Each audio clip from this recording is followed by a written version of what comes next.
আসসালামু আলাইকুম, সবাই কেমন আছেন? আমাদের তাৎপর্যপূর্ণ এবং অধীর আগ্রহে থাকা যে মাসটি থাকে সেটি হচ্ছে রমজান মাস।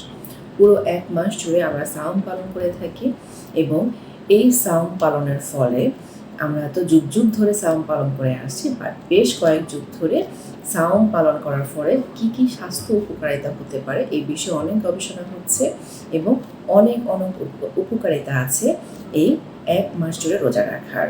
প্রথমে বলি, আমাদের শরীরের যে সমস্ত সিস্টেম আছে এই সিস্টেমটাকে সারা বছরের জন্য রিনিউ বা রিফ্রেশ করতে পারে এই পুরো ১ মাসের রোজা।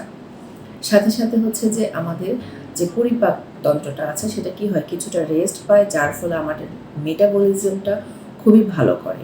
এর ফলে আমাদের শরীরে যত দূষিত পদার্থ আছে সেই দূষিত পদার্থগুলো ডিটক্সিফিকেশন হতে বা শরীর হতে বের হয়ে যেতে ওদের সুবিধা হয়। পুরো ১ মাস জুড়ে রোজা রাখলে আমাদের শরীরে যে অতিরিক্ত কোলেস্টেরলগুলো জমে থাকে সেগুলো বের হয়ে যেতে পারে এবং এর ফলে যেটা হয়, আমাদের ওজনটা নিয়ন্ত্রণ করতে সুবিধা হয়। আমাদের ব্রেন, হার্ট, এই যে অঙ্গগুলো আছে এগুলো ভালো থাকতেও অনেকটা ভূমিকা রাখে এই পুরো ১ মাসের রোজা।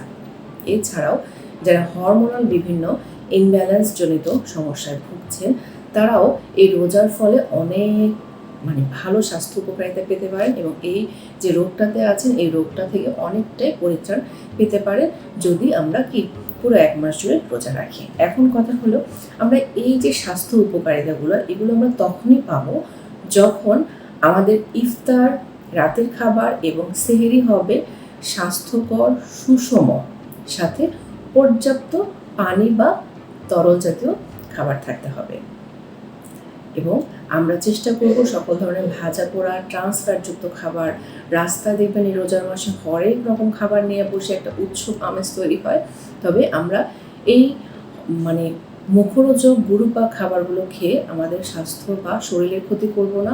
রোজার যে মেইন তাৎপর্য সেই তাৎপর্য থেকে আমরা সরে আসবো না। আমরা সঠিকভাবে সাওম পালন করব এবং আমরা যেন সর্বোচ্চ সুস্থ থেকে সাওম পালন করতে পারি সেই জন্য আমাদের খাবারের যে বৈচিত্র্যটা এবং কী ধরনের খাবার আমরা চুজ করব সেটা যেন সঠিক হয়, সুষম হয়, কালারফুল হয়, ফাইবারযুক্ত হয়, প্রোটিন সমৃদ্ধ হয়, সেটা অবশ্যই খেয়াল রাখবো। আসসালামু আলাইকুম।